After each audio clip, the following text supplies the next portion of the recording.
7 چیزیں ہمیشہ گھر میں رکھو۔ حضور صلی اللہ علیہ وآلہ وسلم کا فرمان ہے کہ بسم اللہ الرحمن الرحیم۔ السلام علیکم ورحمۃ اللہ وبرکاتہ۔ معزز ناظرین، آج کی ویڈیو بہت خاص ہے اور اس مسلمان کے لیے ہے جو اپنے گھر میں اللہ پاک کی مدد دیکھنا چاہتا ہے، جو اپنے گھر میں چین، سکون، برکت دیکھنا چاہتا ہے اور ہر بیماری اور مصیبت سے بچنا چاہتا ہے۔ اس ویڈیو کو آخر تک ضرور دیکھیے گا۔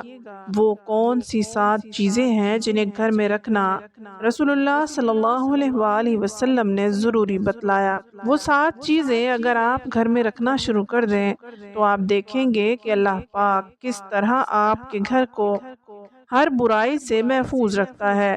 گھر میں برکتوں کا نزول شروع ہو جاتا ہے، مایوسیاں خوشیوں میں بدلنا شروع ہو جاتی ہیں۔ ان 7 چیزوں کو گھر میں رکھنے سے بیمار گھرانے صحت یاب ہونا شروع ہو جاتے ہیں۔ ان 7 چیزوں کو گھر میں رکھنے سے تنگ دستی خوشحالی میں بدلنا شروع ہو جاتی ہے۔ ان 7 چیزوں کو گھروں میں رکھنے سے اٹکے ہوئے اور پھنسے ہوئے کام اللہ کی غیبی مدد سے پایہ تکمیل تک پہنچتے نظر آئیں گے۔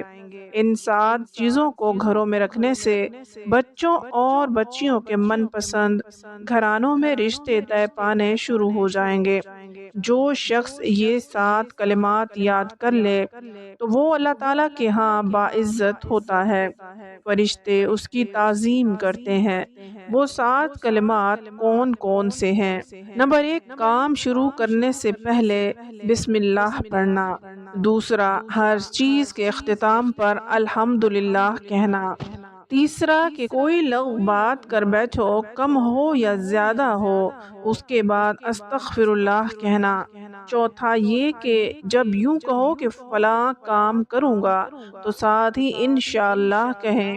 پانچواں یہ کہ کوئی ناپسندیدہ بات دیکھیں تو لا حول ولا قوت الا باللہ العظیم پڑھیں۔ چھٹا یہ کہ جب کوئی مصیبت پیش آئے، جان کی ہو یا مال کی ہو، تھوڑی ہو یا زیادہ ہو، انا للہ و انا الیہ راجعون پڑھیں۔ ساتواں یہ کہ دن کے اوقات ہوں یا رات کے لمحات، اس کی زبان پر لا الہ الا اللہ جاری رہے۔ وہ کون سی 7 چیزیں ہیں جنہیں گھر میں رکھنا رسول اللہ صلی اللہ علیہ وآلہ وسلم نے ضروری بتایا ہے؟ وہ 7 چیزیں یہ ہیں۔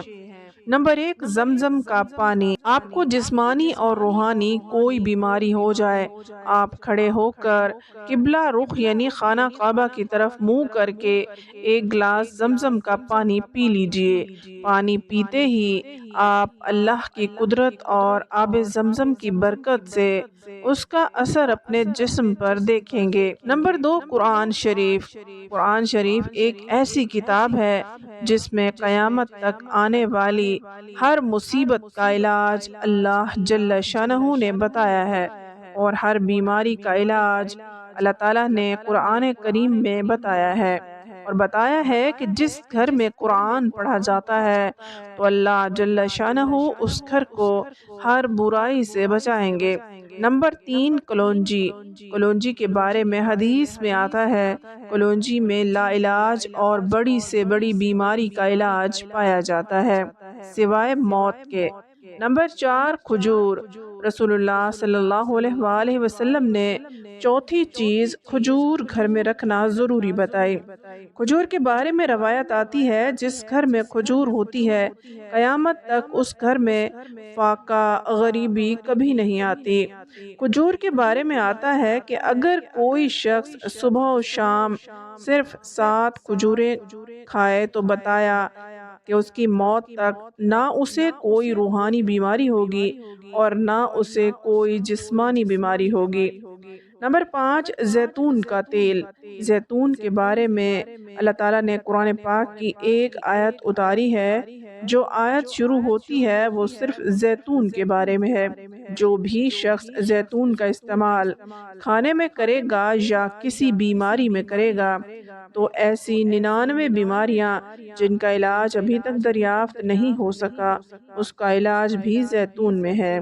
نمبر 6 شہد۔ شہد کے بارے میں اللہ تعالیٰ نے قرآن کریم میں بتایا، فرمایا شہد کے بارے میں طب نبوی صلی اللہ علیہ وآلہ وسلم میں بھی ذکر آتا ہے، 70 سے زائد بیماریوں کی شفا شہد کے اندر ہے۔ نمبر 7 سرکہ۔ رسول اللہ صلی اللہ علیہ وآلہ وسلم نے ارشاد فرمایا کہ جس گھر میں سرکہ ہوگا اس گھر میں بہت برکت ہوگی۔ سرکہ کے بہت سارے فوائد ہیں۔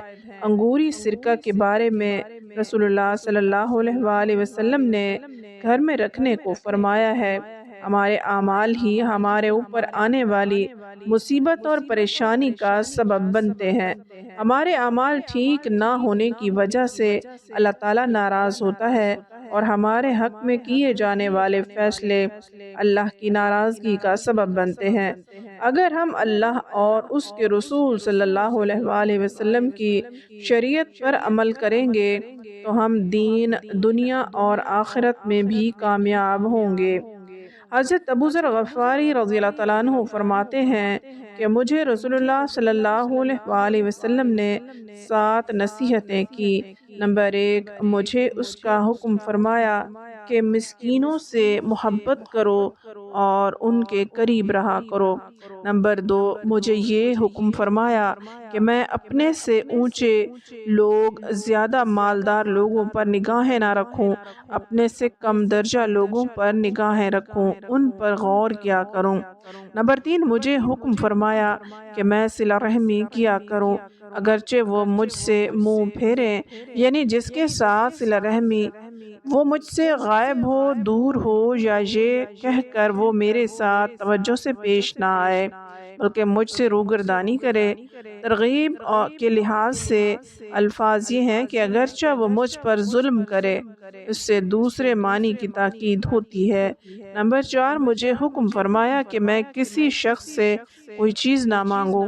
نمبر 5 مجھے حکم فرمایا کہ میں حق بات کہوں چاہے کسی کو کڑوی ہی لگے۔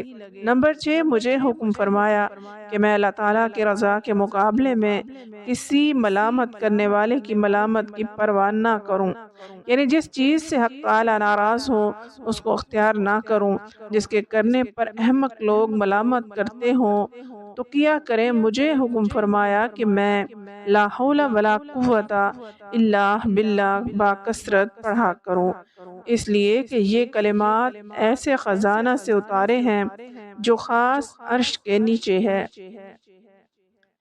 علماء کرام کہتے ہیں کہ 7 خصلتیں صدقہ کو بڑھاتی ہیں اور اس میں عظمت پیدا کرتی ہیں۔ پہلے یہ کہ حلال مال سے صدقہ کرنا۔ اللہ تعالیٰ کا ارشاد ہے، خرچ کیا کرو عمدہ چیز کو اپنی کمائی میں سے۔ دوسری یہ کہ قلیل مال سے بطور ہمت دینا چاہیے۔ تیسری یہ کہ جلدی دینا کہ کہیں موقع نہ جاتا رہے۔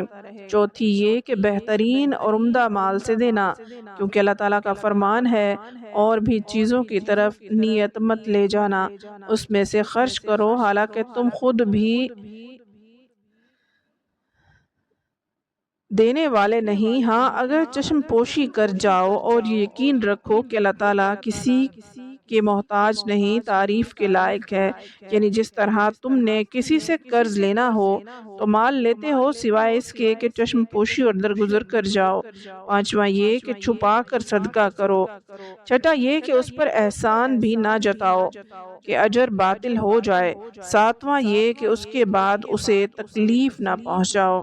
اللہ تعالیٰ سے دعا ہے کہ اللہ تعالیٰ ہمیں نیک اعمال کرنے، دین کی بات سمجھنے اور دوسروں تک پھیلانے کی توفیق نصیب فرمائے، آمین۔